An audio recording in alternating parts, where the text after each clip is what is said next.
Hey, hey, hey. What's up, people? What's up, my favorite people?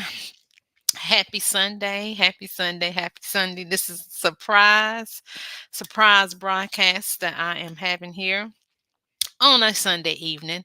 So, I wanted to give you a little bit of intro to what I'm doing for the next 20 days. I know sometimes I come live and I do a series of videos.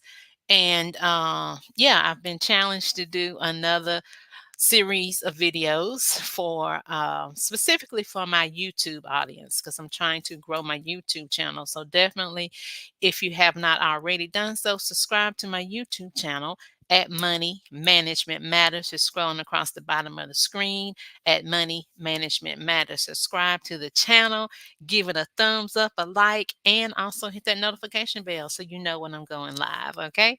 So, this series, I am actually going to be doing some storytelling. So I'm calling it Storytime Summer Series. Storytime Summer Series. How many of you all love a good story, right? We love the tea, to spill the tea on what's been going on in somebody's life. We know we love to see the celebrities and everything that they got going on. But how many of you know that celebrities are real people too? And then real everyday people like you and me, we all have stories. We all have testimonies. We all have things that we've done or things that we've been through in our life. And sometimes God has instructed or purposed people to share their story, right? Because how many of you know that the things that we go through is a testimony for somebody else, right? It's for your story can help somebody else out here in this world who may be going through something similar than what you've been through. And if they know you went through it and you got through it, then they know they have hope that they can get through it too, right? So I truly feel that it's my purpose in life is to educate and motivate and tell my financial story, my financial journey, because I am a financial educator, a money motivator. I've been in the financial industry for over 30 years. I was in the banking industry for 17 years. And before banking, guess what? I was in the Navy. So I don't know if a lot of people know that. So, one of my stories that I'm going to tell tonight is a little bit of what I went through in the Navy. I was in the U.S. Navy, and I'm going to be telling you why I joined the Navy, which is a very important part of my financial journey, right? So, um, back in the early, the late 80s, after I graduated from high school, of course, you all know uh the story that most of our parents told us, that the only options that we had is to get a good job, and if you can get a good government job or get a good manufacturing job, and that you was going to be okay, that's the only option you had, was to either go to school, get a job, or go to the military, right? Those were the three options that I had. Well, going to school was not really an option, because why? My family didn't prepare for school. They didn't prepare for college. That's something that was never taught to us as children, that we had the option to go to college, because college always seemed out of reach. College was so expensive that we never had the money for college. We hadn't have the money to save for college, and we just not didn't have it. But after I had learned some more, got some knowledge about schooling and college and stuff, I found later on that I probably could have went to college with scholarships, right? I didn't know anything about scholarships when I was young, coming out of school. I was in a community where they really didn't help people of a certain culture. I let you read between the lines on that one. They didn't help, people like me. So I didn't know we had scholarships. I didn't know that there was grants. I didn't know that there was foundations that would give students money to go to school. So I didn't have that So, one lesson that you can learn from my story is if you are my age and you have school age children, to definitely look into options like scholarships, look into options like foundations, nonprofit organizations that may be offering school money for your children. Get involved in your children's education, most definitely. Go to the school, talk to the counselors, talk to the teachers, and say, what do y'all have available for my child? My child want to do this. They want to go to this school. They want to go to this college. What do you have available? And don't take the answer that we don't have anything available, because that's a lie. That's a lie. There are so many opportunities and programs out there. We just have to ask. So another point I would make is you have to ask questions. Stop being a financial educator is so afraid to ask questions. They live in this shell that they feel like they don't want to be known as dumb for asking a question. But how many of you know that the only dumb question is a question not asked? You got to ask the questions to get the information. The Bible says our people are perishing from lack of knowledge, right? So if you don't know, then you have to ask so that you will know. So um, the other thing I wanted to share is my other option, which was either go to school, which that really wasn't an option for me, get a job, which I did get a job for about a year. And then it was just something inside of me that said, you need more, you need more, you need more education so that you won't be stuck at this one level, that you won't be stuck at this one job, or you won't be stuck in this community that you really, there's no future here, right? So I had that gut feeling. And plus, I had other family members and friends that was joining the military for several reasons. One was maybe just to get out of that community that you wasn't going nowhere. There was nothing else to do. We live in a small town. A lot of small towns just have one or two manufacturing places that you can work at. And I just didn't want that. I wanted more for my life. So the third option was the military, right? So that got me to where I am. I was joining the military, joining the United States Navy. And the main reason why I did that was because I wanted college money. Back in the 80s, they advertised a lot about the GI Bill, how the GI Bill, how the government, how the military would pay your way to college. So that's what I wanted to do. I wanted to go to college, and I felt like the military was the only way to go. Again, remember I said we weren't told about scholarships. We weren't told about grants. We weren't even really told about student loans. I learned about that later too while I was in the military, because as I got in there and I got eligible for the GI Bill. When I got out of the Navy and was ready to use the GI Bill, that's when I learned that the GI Bill does not cover the full amount of your education. It don't cover the full amount of college tuition. So I still had to take out loans. I had to take out loans to finish paying for my college education.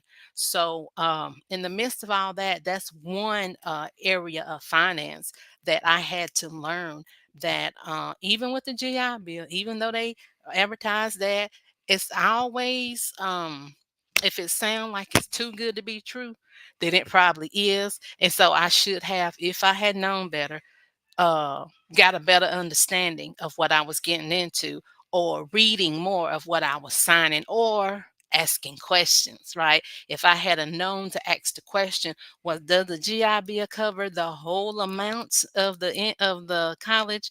Then I might have got the answer, well, no, it don't. And then maybe could have did another route, but it is what it is. There's a reason for everything. So that's again, you have to ask the questions.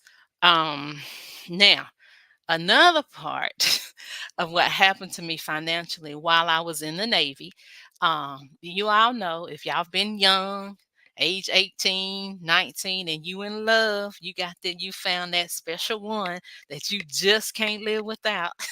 Raise your hand if you know what I'm talking about. That was me. So I had that special one. And when I told him I was moving, I was joining the Navy and I was going to be traveling, leaving our little community here that ain't got nothing going on, so I wanted to get out. He was like, "Well, I want to get out too," but he didn't have the aspirations of joining the military. So therefore, the only option that we was given that we thought we had at the time was to get married. So yes, not only was I a young military enrollee, at the time the Navy was a seaman. I was a seaman. I had a brand new husband, right? 18, well, I was 19 years old, didn't know nothing about being a wife, didn't know nothing about being married. All I knew was I was in love and I wanted my love to come with me to the Navy. So there we were, married, and I was off on a ship.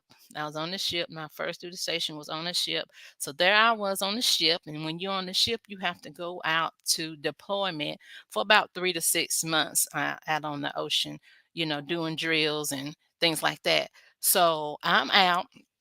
And when I come back 3 months later, how about my brand new husband is a no show? He MIA, missing in action. He's ghosted me, as they would say these days. So that's a whole nother dilemma because when I got to our apartment, what did I see on the door? Was in a big note that says you got 30 days to vacate the property or and pay 60 days of rent that was past due. So there I was trusting my new husband and know what was going on. And the only thing I could say to myself was, how in the heck did I get here? Right.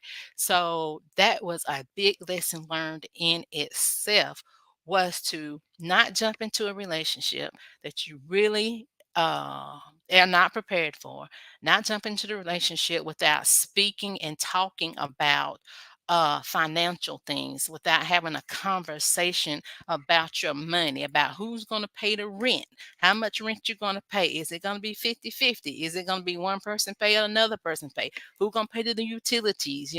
Who's going to make sure that the rent get paid on time every month? All these type of questions that I had no idea, because I was so young, had no idea to ask at the time. So that was a big, big, big lesson learned, to before you jump into a relationship, even with a boyfriend, girlfriend, wife, husband, significant other, boo thing, whatever you want to call, living together, cohabitating, whatever you want to call it. Listen, have a conversation. You have got to talk about the money. The money is so, so, so important in a relationship. Actually, the money is a big percentage of divorces come from not having a conversation about your money, not knowing where the money is going. So financial, just a part of my financial journey. That's one part that I wanted to share. Hey, Miss Felicia, thank you for joining. I'm actually getting ready to wrap it up. I am doing 20 days of story time summer series, telling my financial journey, my story about how I got from there to here. Okay, so thank you for joining, Miss Felicia. So tune in, y'all. I'm going to be going 20 days straight. So tomorrow, which is Monday, my normal day to go live during Monday Money Motivation, I will be doing day 2 of this 20-day series. So I'm be coming to you with another story from my past of what I did financially, what I learned financially, and that's going to help you along your financial journey as well. Well, thank you so much for watching. I will be watching during the 20 days. Thank you so much, Felicia. I appreciate your support. Always. Thank you. So, everyone else, definitely tune in. Again, if you have not subscribed to my YouTube channel, subscribe to Money Management Matters. Share the video, share the channel out with your family and your friends. Let them know that I'm doing 20 days straight telling my financial story, honey. I'm spilling the tea. I'm spilling the tea on what all I went through as on my financial journey to get me from where I was to where I am today. Thank you, Felicia. Thank you so much for subscribing. I appreciate you. I appreciate you. I appreciate you. So that's going to be it. I'm not going to be before you long during these stories. Definitely going to be between 10 and 15 minutes because I want to get in and get out. But listen, subscribe to the channel. And if you have not also done so, grab my new book. I got a new book out called Finding Favor with Your Finances. It's 7 principles to get you to financial security. Now, in that book, I give a little bit of my story in that book too, here and there, sprinkled in a little bit there, here and there, and everywhere. But this 20 days, okay, I'm putting it all out on the line. Okay, I'm telling you things you might not even know about me. Okay, I'm spilling the tea. I'm telling stories. So definitely stay tuned. And until tomorrow night, you all have a wonderful rest of your Sunday evening. I pray you have a blessed night's sleep, and I will see you all tomorrow night, 9:30 Eastern Standard Time. Good night.